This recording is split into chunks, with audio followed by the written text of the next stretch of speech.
You're listening to the Pursuing Alpha podcast, hosted by Charles Brandon So you Snyder. gotta have, now you're doing a maintenance side, which is now it's more stability inside of there, but it's still, you're having to generate that growth within the economy and, you know, on a remodel, and they're having to do new landscaping or a new construction project, right? Isn't that how the business is set up? Yes. Yep. And so I would say that's what you're describing is, I would say 80% of the clients that we work with have that same deal. It's like I either go work harder to generate more money. And then once I generate more money, then I look at expansion and saying, hey, I can hire this guy, or I can do this, or I can take on there or buy this piece of equipment, right? And it's a very reactionary business model. Yes. Does that make sense? Oh, yeah. And it's evaluating risk and capital, you know, structures is one thing that, even because I have no background in that when I started 25 years ago.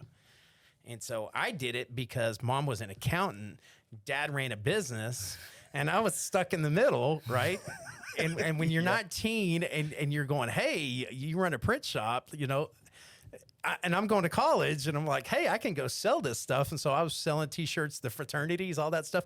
And it really got me into business and sales and all that other stuff. And sure enough, you fast forward to 25 years ago, I'm in a finance business.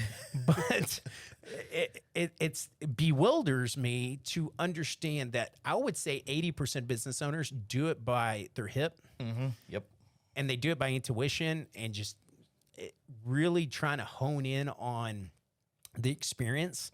And I think there's a huge gap of, like you said, there's a lot of guys that can pick up a shovel and start a business, right? But there's very few people can last through the ups and downs of a business. Yes. And they can squeeze the budget, and they can increase the budget. They can take risk, and they can weather those times, hard times and good times, and make sure that they stay humble inside of that. And I think that's really, really great in what y'all do. Well, and that's what's, you know, we've seen it over the years too.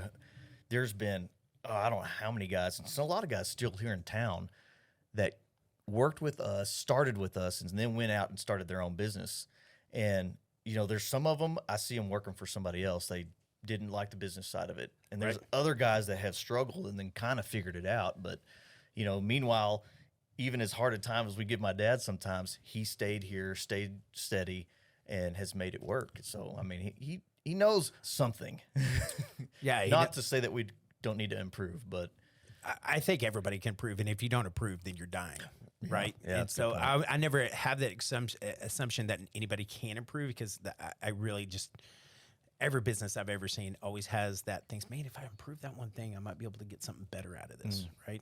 That infinite gameplay, right? It's always trying to just make everything today better than yesterday. And I think God made us this way, right? Yeah. Today better than yesterday, and tomorrow better than today. And that's hope. That's where hope and faith lies. And so that's really where I truly believe that's where, on the very basic of what we try to do as a human, whether you're faith-based, and you're like one of the best Christians I've ever met in my life, going all the way back. Don't cringe on that. You come on, you know, like I'm sitting here having that a cocktail, and I think I've seen you drink maybe once in your entire life, but you're started your own church. You've done a lot of stuff, Kelly, that's just been amazing. And I've looked up to you for a very, very long time inside of that.